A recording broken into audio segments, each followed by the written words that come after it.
Trading momentum is one of my favorite confluences in my trading, and we trade momentum through something called divergences, right? Bullish and bearish divergences. This is when price and momentum are doing the opposite. So in this video, I want to go over how to trade momentum divergences the proper way. So if you don't know about our EzOscillator here at the bottom, this is my own custom trading algorithm that I have developed specifically for this trading strategy. Now, what this will do is it will automatically populate these bullish and bearish divergences in real time. Okay, this is a non-repaint, non-delay indicator. So this will remove all the guesswork out of finding these divergences so you guys don't have to do anything except wait for your confirmations. The link to this indicator will be down in the description below, so make sure to visit our website if you guys want access to use this strategy for yourself. Now, there is a free alternative called Fu Manchu Cypher B. This is going to be free on TradingView. However, the divergences are repaint, they are lagged. Okay, so just for the sake of this video, we are going to remove the EzOscillator for now, and we're going to go through how to trade these divergences. So like I had mentioned, a divergence is when price and momentum are doing the opposite. So for example, when price is making a lower low, something like this,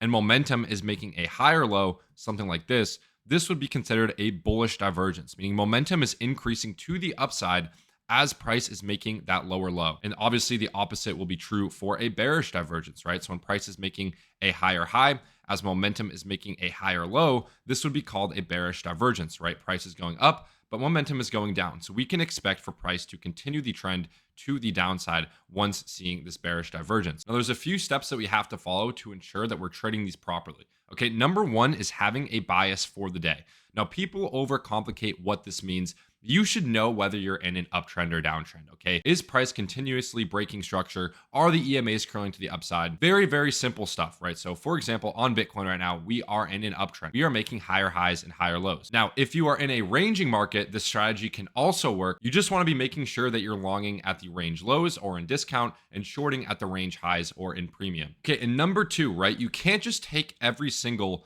divergence that you see. You need to make sure that price is at a POI. Okay, so POI stands for point of interest. Okay, so this could be a key level, right? A key horizontal support zone. This could be a key fib level, right? A golden pocket fib. This could be a point of control, or this could simply be a recent high or low in the market. If I'm looking back here on Ethereum, this could be an opportunity where you would look for bearish divergences, right? We're in a ranging market.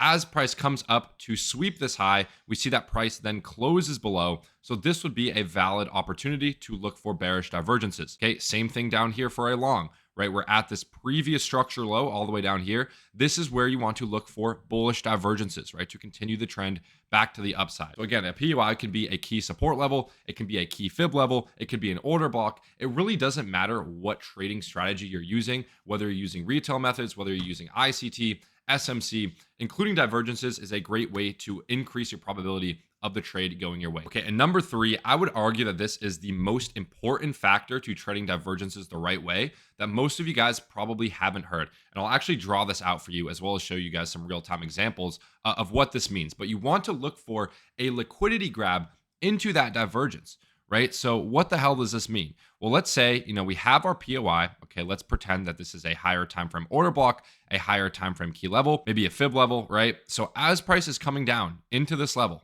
right, creating lower lows, as momentum is increasing, you want to look for this pattern right here. You want to look for a sharp V-shaped reversal to the upside right here. You can see that this moment on the chart would be our liquidity grab. Okay, this is the fake out move when we're at our higher time frame POI. This is the liquidity grab. So on our oscillator, it will probably look something like this, right? Momentum is increasing to the upside.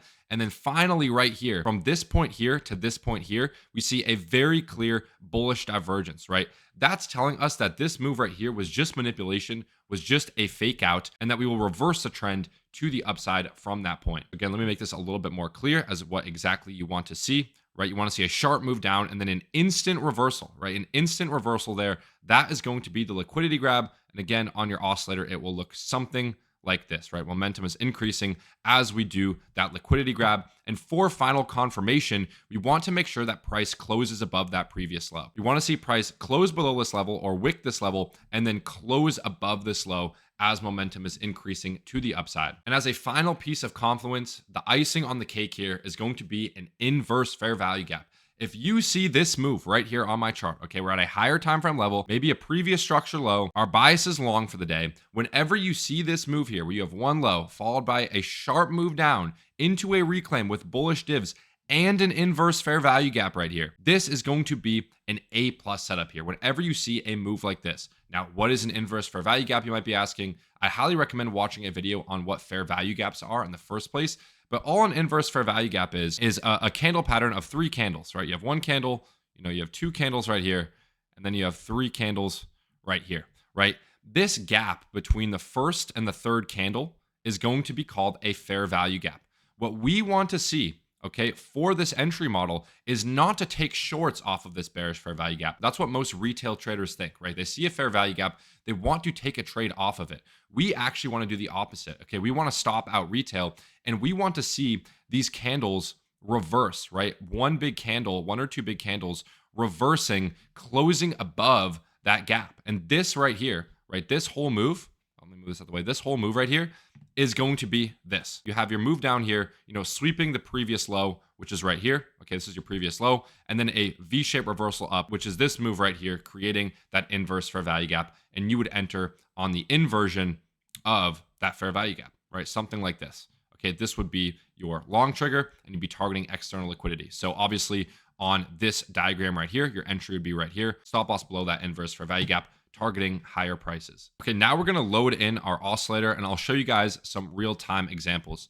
Just for the sake of this video, I'm not gonna be covering, how to find a key level or how to find a bias. I've already made multiple videos like that in the past. Okay, right off the bat, right, I see a really good trade setup here. You have a sweep of a previous low, right? We come down, right? Price comes down from this point here to this point here. We're seeing an obvious bullish divergence, right? Meaning this move right here was actually a sweep. Okay, this was a sweep of liquidity, taking out our key level right here. We also have a fair value gap. Again, this is on a lower time frame. I'm just trying to show you guys, what this model looks like. And you can see we have a very obvious V-shaped reversal down below this previous low, and then reclaiming that previous low with an inverse fair value gap. And we can see that right here, right? Let me zoom in a little bit here, right? We can see 1 candle, 2 candle, 3 candle. This is going to be our bearish fair value gap. And we immediately inverse this fair value gap with that bullish divergence, confirming on this candle. That is going to be your entry, telling us that this whole move right here was simply manipulation to take out the open orders or the liquidity over here, and that we are most likely going to resume the trend to the upside, making the trade risk-free or break even at this level right here, targeting this external high as our take profit. Again, another really good short example here as well, right? We have one high. Okay, we sweep this high, meaning we come above this high and we instantly reverse, right, with a bullish fair value gap that we instantly inverse. Okay, we inverse this fair value gap, we close below this high. This is going to be our entry. We're going to wait for that bearish divergence to confirm on our oscillator, which it does on this candle, right? Momentum is decreasing as price is making another high. This is a bearish move, making break even at this low, targeting our external low down here as our full take profit. Now, let me show you guys an example of where I would not take a trade, okay? Okay, so we're on the 3-minute time frame, same price action, right? We have a sweep of this low, bullish divergence confirms on this candle right here. Now, I personally, even though this trade may have worked out, I would not have taken this trade. In fact, on this entire move down, there weren't any bearish fair value gaps for us to inverse. Also, if we look to the left over here, we have this major low that we didn't sweep. So again, remember the model that I showed you guys, right? What we want to see, if I move down here, what we want to see is a low, right? And then a sweep of this low, V-shaped reversal of that previous low, with this being the liquidation grab. Now, whenever you see this sort of setup, but you have another external low all the way down here, like for example, what we see right here, we don't want to take the trade. We want to see this move at the external low as well. Because oftentimes, whenever you see, one low right here, okay, and then another low right here, eventually price will come back to take out this low, meaning we want to get in on a sweep of this external or higher time frame liquidity point right here. So just keep that in mind, always look left. Make sure you're also taking out some of these higher time frame levels. By the way, I just went to a random date. This was like sometime last week, so I honestly forget what price action looked like. But this is a perfect example, right? We take out our key level. Okay, this is our POI, our external swing point, right? We come below this level, right, with a clear bearish reversal down, right, with bullish divergences, reclaiming that previous low that we had taken out. Now, personally, I would have gotten in the trade here as soon as we reclaim this low. If you want want to wait for the full inverse fair value gap, and you could enter as soon as price closes above this big gap, which would be right here, stop loss below this previous low, making the trade break even at this point and targeting the external liquidity all the way up here for our next take profit. Still a 2.5 risk to reward ratio. Again, look at this move right here. As we're coming down, taking out this low, we can see that momentum from this point to this point is actually increasing. So this whole move here is just manipulation. And then we can do the same thing for a short position. We have our POI here, or our external liquidity point. Again, we close above this level with a bullish fair value gap right here that we immediately inverse, close below this high, close below this bullish fair value gap. We also have our bearish divergence confirming here.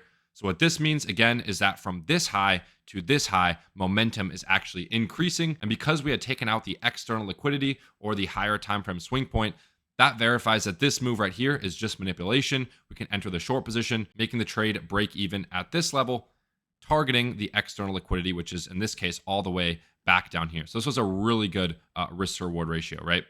Almost nearly 1-to-7 risk to reward. But let me show you guys one more live example on a trade that I actually called in real time, not only inside of my pro Discord, but also for free here on YouTube. I call this in real time as well. So this was on LDO. We actually took this trade yesterday. Again, what do we see? We see a liquidity sweep right here, a massive bearish candle on the way down, instantly reverses, closes back above this bearish gap. This is where we enter the trade. We can see that from this point to this point, momentum was actually increasing. As soon as price reclaims that bearish fair value gap, that's when we enter the trade. In this case, because this was a swing trade, we are taking our first take profit here at this high, targeting these highs as our second take profit, and then targeting the external highs all the way up here, this equal high, as our third take profit. Doing exactly what I just showed you on a lower time frame, except on a higher time frame for a swing trade. That's going to be it for this video. Make sure to leave a like, comment down in the comment section below if you guys have found some value. If you guys want access to my own personal trades, as well as the indicators that you see on your screen here, make sure to click the first link in the description below or go to EzAlgo.ai. Subscribe to the channel for more trading content, and I'll see you guys next video.